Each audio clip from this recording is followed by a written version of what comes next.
Saudaraku seiman, banyak sekali ayat Al-Quran dan hadis Nabi SAW mengingatkan masalah ini.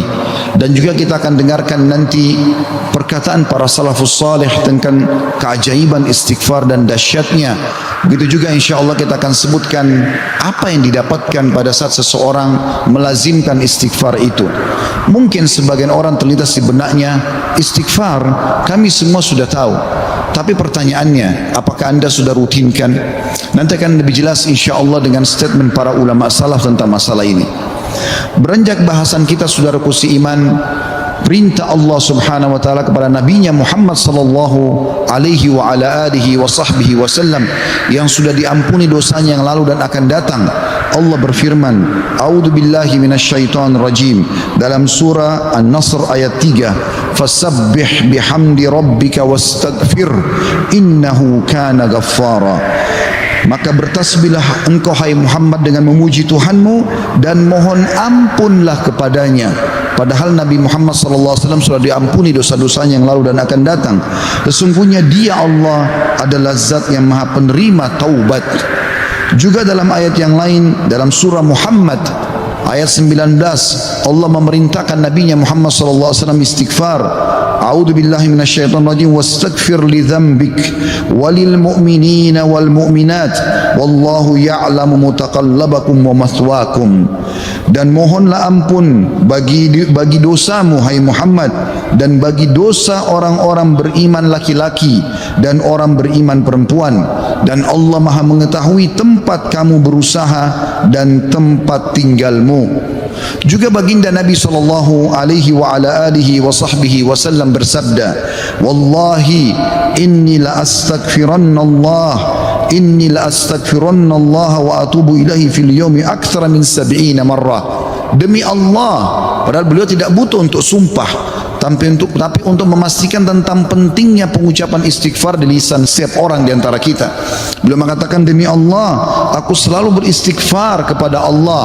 Artinya pengucapan permohonan maaf kepada Allah dan bertaubat kepadanya. Maksudnya mengucapkan ikrar tidak akan mengulangi kesalahan dalam setiap harinya lebih daripada 70 kali. Dan hadis ini hadis sahih diriwayatkan oleh Imam Muslim. Juga dalam riwayat yang lain Nabi SAW sebutkan fil yaumi mi'ata marrah, dalam setiap hari sampai 100 kali. Saudaraku seiman, para ulama salaf menjelaskan kepada kita bagaimana kedudukan istighfar. Bermula dari perkataan sahabat yang mulia Abu Musa al-Ash'ari radhiyallahu anhu. Beliau mengatakan, dahulu kita memiliki dua pelindung dari azab atau siksaannya Allah. Salah satunya telah pergi, yaitu keberadaan Rasulullah sallallahu alaihi wa ala alihi wa sahbihi wasallam di tengah-tengah kita. Selama Nabi masih hidup sallallahu alaihi wasallam, mereka tinggal datang ke Nabi mengatakan mohon ampunlah untuk kami. Tapi sekarang Nabi sudah meninggal, maka sudah hilang satu kesempatan itu untuk menghilangkan azab, gangguan, gempa, banjir, bencana, kesulitan, wabah seperti sekarang. Dan tersisa satu, yaitu istighfar. Apabila ia juga telah pergi dari lisan seseorang di antara kita, maka niscaya kita binasa. Rabi' ibn Haytham rahimahullah, seorang ulama tabi'in, berkata, merendahlah kalian kepada Rabb kalian, berdoalah kepadanya di kala senggang, maka Allah telah berfirman dalam hadis qudsi, man da'ani fir rakha'i ajabtuhu fi syiddah. Siapa yang memohon kepadaku pada saat dia senggang, aku akan penuhi kebutuhannya pada saat lagi sempit. Wa man sa'alani a'taitu, dan siapa yang memohon kepadaku pasti aku akan beri, kata Allah. Wa man tawadha'a li rafa'tu, dan siapa yang merendah karena aku akan angkat derajatnya. Wa man tafarraga li rahimtu, dan siapa yang meluangkan waktu untuk ibadah kepadaku, aku akan kasihi dia. Wa man istaghfarani ghafartulah, dan siapa yang memohon istighfar kepadaku, memohon ampun, aku pasti akan memaafkan kesalahannya. Sahal radhiyallahu anhu telah berkata tentang istighfar dalam menghapus dosa. Beliau mengatakan, permulaan istighfar adalah pengampunan atau mengingat, memanggil Allah, kemudian akan bergantung kepada Allah, lalu kemudian tidak akan mengulangi kesalahan-kesalahan. Ibnul Jauzi berkata rahimahullah, iblis berkata, aku membinasakan anak cucu Adam dengan dosa, dan mereka membinasakanku dengan istighfar dan ucapan la ilaha illallah. Manakala aku melihat hal itu pada mereka, aku tanamkan hawa nafsu pada mereka, di mana mereka berbuat dosa tapi mereka tidak beristighfar, karena mereka mengira diri mereka telah berbuat baik. Dan kata para ulama menanggapi statement Ibnu Jauzi rahimahullah, yang pertama syaitan tanamkan adalah supaya manusia lalai berbuat dosa. Pada saat dia sudah berbuat dosa, syaitan akan lalaikan dia supaya tidak istighfar, karena istighfar adalah kata kunci dihilangkan dosa tersebut dan akhirnya azab Allah tidak datang. Qatadah rahimahullah berkata, Al-Quran menunjuki kalian penyakit dan juga obat sekaligus untuk menyembuhkan kalian. Penyakit kalian adalah dosa-dosa, dan obat penyembuh kalian adalah istighfar. Permasalahan apapun akan selesai dengan istighfar. Andai saja sebuah wilayah disepakati dari pemimpinnya sampai masyarakatnya memasyarakatkan dan membudayakan istighfar di lisan mereka, di meja-meja makan mereka, di halaman rumah mereka, di meja-meja kerja mereka, di masjid mereka, di pasar mereka, demi Allah wahai saudaraku seiman, permasalahan di wilayah itu akan selesai semuanya dan rezeki akan terbuka seluas-luasnya. Anda akan dengarkan nanti kurang lebih 9 manfaat daripada istighfar itu sendiri. Ali radhiyallahu anhu berkata, sahabat Nabi yang mulia ini berkata, yang aneh adalah orang yang binasa padahal keselamatan ada bersamanya. Orang bisa kena gempa, banjir, penyakit kronis, kemiskinan, kesusahan hidup. Kata Ali radhiyallahu anhu, yang aneh adalah orang yang binasa padahal keselamatan ada bersamanya. Lalu beliau ditanya radhiyallahu anhu, apa keselamatan yang anda maksudkan? Kata Ali radhiyallahu anhu, istighfar. Beliau juga berkata, tidaklah seorang hamba diilhami oleh Allah subhanahu wa ta'ala untuk beristighfar. Allah tidak mudahkan lisan anda mengatakan astagfirullah, itu saja. Kata beliau, kecuali Allah memang berkehendak untuk menyelamatkannya atau tidak mengazabnya. Seseorang soleh juga berkata, hamba berada di antara dosa dan nikmat, keduanya tidak akan menjadi baik kecuali mensyukuri nikmat dan istighfar dari dosa-dosa. Juga Luqman Al-Hakim yang terkenal, Allah namakan surah Luqman atas namanya. Dia berkata kepada putranya, wahai anakku, Allah memiliki beberapa waktu tidak ditolak orang untuk meminta pada waktu itu, seperti antara azan dan iqamah, seperti sepertiga malam, saat hujan turun, dan seterusnya. Maka perbanyak istighfar pada saat itu. Beliau bukan menyuruh anaknya minta hajat, tapi disuruh beristighfar, karena dengan istighfar ternyata hajat-hajat kita walaupun kita tidak minta dipenuhi oleh Sang Pencipta Allah subhanahu wa ta'ala. Ibunda mulia Aisyah radhiyallahu anha, Ummul Mukminin, berkata, tuba, kegembiraan, kebahagiaan bagi siapapun yang mendapatkan istighfar tertulis indah banyak di buku amalnya.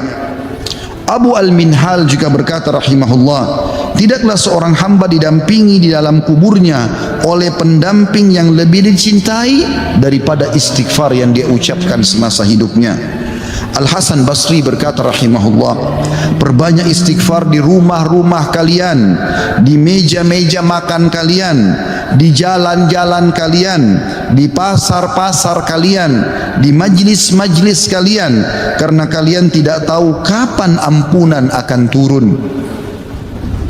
Seorang Badui berkata, siapa yang ingin menjadi tetangga kami di tanah kami, hendaklah memperbanyak istighfar, karena istighfar adalah awan tebal yang mengandung air atau hujan yang lebat, maksudnya rezeki. andai saja kita fahami statement-statement saudaraku seiman, mungkin beranjak dari Pak Bupati hafizahullah, pemimpin wilayah Goa, semoga Allah jaga beliau, dan juga seluruh masyarakat Goa ini, apalagi kalau seluruh wilayah Indonesia bisa menanamkan ini, selalu saling berwasiat, pemimpin kepada masyarakat, masyarakat kepada seluruh tetangganya, setiap orang kepada keluarganya, ayo perbanyak istighfar, setiap lagi diam, jangan cuma diam, astagfirullah wa atubu ilaih, itu saja. Berapa banyak orang, tadi saya dapat informasi masyarakat Goa kurang lebih kalau tidak salah 800.000. Kalau 800.000 orang anggap yang muslimnya misalnya 700.000 saja, semua beristighfar satu orang satu kali saja, ada 700.000 istighfar naik ke langit. Bukankah itu akan mendatangkan rezeki kepada kita? Bukankah itu pasti akan mengangkat wabah dan permasalahan yang kita hadapi? Demi Allah iya saudaraku, jawabannya demi Allah iya, tinggal anda mau amalkan atau tidak. Juga Bakar bin Abdullah Al-Muzani rahimahullah berkata, kalian banyak berbuat dosa, maka perbanyaklah istighfar, karena seseorang kalau menemukan istighfar dalam catatan amalnya, pada setiap jarak 2 baris buku amalnya hari kiamat, dia akan senang melihatnya. Ibnu Taimiyah berkata, ini statement terakhir dalam perkataan salafus salih, saya akan masuk setelah itu keutamaan daripada istighfar itu sendiri sebagai penutup khutbah kita insyaallah. Ibnu Taimiyah berkata, fikiranku kadang-kadang terpaku kepada sebuah masalah yang sulit aku hadapi, enggak ada solusinya, maka aku beristighfar kepada Allah 1000 kali. Astagfirullah wa atubu ilaih, astagfirullah wa atubu ilaih, terus saya ucapkan 1000 kali sampai dadaku dilapangkan dan masalah yang sulit pun terpecahkan. Aku kadang berada di pasar, masjid atau sekolah, tapi hal itu tidak menghalangiku dari zikir dan istighfar sampai aku meraih apa yang aku inginkan. Istighfar teman-teman sekalian. Baik, kira-kira orang yang bertanya, apa yang saya dapatkan kalau saya beristighfar? Yang pertama, akan dicatatkan pahala buat anda sendiri, karena istighfar ucapan yang tidak butuh energi banyak, hanya lisan dan bibir kita yang tergerakkan, ya, suara sedikit saja, tidak ada energi yang besar. Itu adalah ibadah yang besar pahalanya. Allah subhanahu wa ta'ala memerintahkan kita dan memerintahkan juga Nabinya Muhammad sallallahu alaihi wasallam untuk beristighfar kepadanya. Allah berfirman di dalam surah Mu'min ayat 55, A'udzu billahi minasyaitonir rajim, fasbir inna wa'dallahi haqqun wastaghfir li dzambik wastaghfir li dzambika wasabbih bihamdi rabbika bil asyi wal ibkar. Maka bersabarlah kamu hai Muhammad dan pengikutmu dalam melalui kehidupan dunia dengan segala macam cobaannya, toh ada kehidupan akhirat yang akan abadi dengan nikmat. Karena sungguhnya janji Allah itu benar, tidak ada kedustaan. Salat, puasa, zakat, bakti sama orang tua, bersedekah, zikir, doa, apa saja kerjakan, semua akan kau dapatkan hasilnya. Dan mohonlah ampunan untuk dosamu hai Muhammad, dan pengikutmu juga perintahkan mereka lakukan itu. Dan bertasbihlah seraya memuji Tuhanmu pada waktu pagi atau pada waktu petang dan juga pagi hari.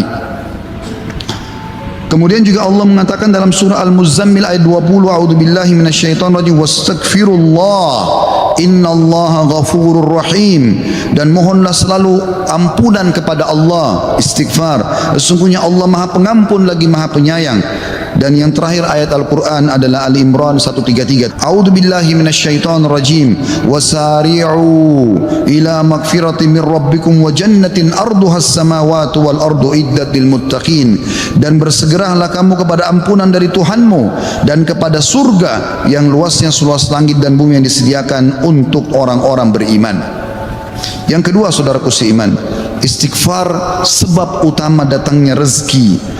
Allah menyebutkan dalam Al-Quran, ya, apa yang diucapkan oleh lisan nabinya yang mulia Nuh alaihissalam dalam surah Nuh ayat 10 sampai ayat 12. A'udzubillahi minasyaitonir rajim.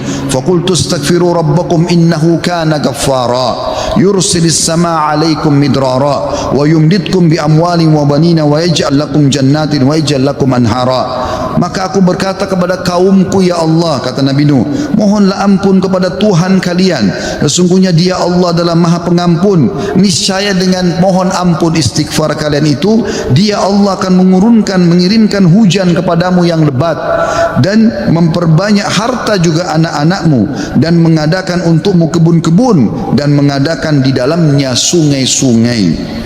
Juga dalam surah Hud ayat 52 Allah Subhanahu wa taala berfirman, A'udzubillahi minasyaitonir rajim.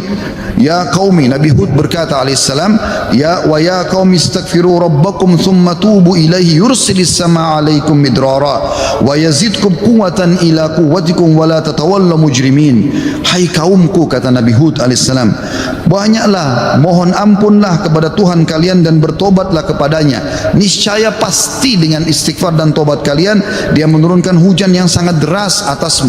Maksudnya subur, hujan bukan mematikan tapi membawa berkah, dan Dia akan menambahkan kekuatan kepada kekuatanmu. Fisikmu akan kuat, fikiranmu, jiwamu akan sehat, dan janganlah kamu berpaling dengan berbuat dosa.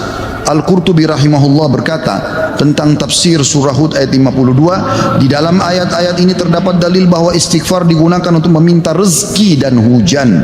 Juga Ibnu Katsir berkata rahimahullah dalam tafsir beliau surah Hud ayat 25, jika kalian bertobat dan memohon ampunan kepada Allah serta kalian mentaatinya, niscaya Allah akan memperbanyak rezeki kalian, memberikan kalian minum dengan nikmat-nikmat langit, mengeluarkan untuk kalian nikmat-nikmat bumi, menumbuhkan untuk kalian tumbuh-tumbuhan, mengalirkan untuk kalian air, dan menjadikan untuk kalian kebun-kebun. Di dalamnya terdapat berbagai macam buah-buahan, dan Dia menyelingi di antara kebun-kebun tersebut sungai-sungai yang mengalir.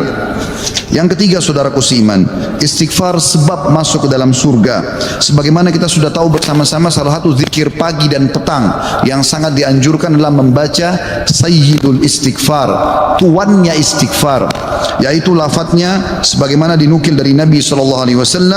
Beliau mengatakan, Allahumma anta rabbi la ilaha illa anta khalaqtani wa ana abduka wa ana ala ahdika wa wa'dika mastata'tu a'udhu bika min syarri ma sana'tu abu'u laka bi ni'matika alayya wa abu'u bidzambi faghfirli fa innahu la yaghfiru dhunuba illa ant.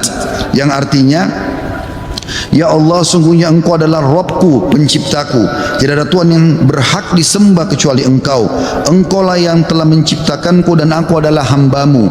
Aku senantiasa berada dalam perjanjian bersamamu. Maksudnya mentauhidkan Allah dan tidak bermaksiat. Dan aku yakin akan janjimu tentang pahala bagi orang mukmin semampuku.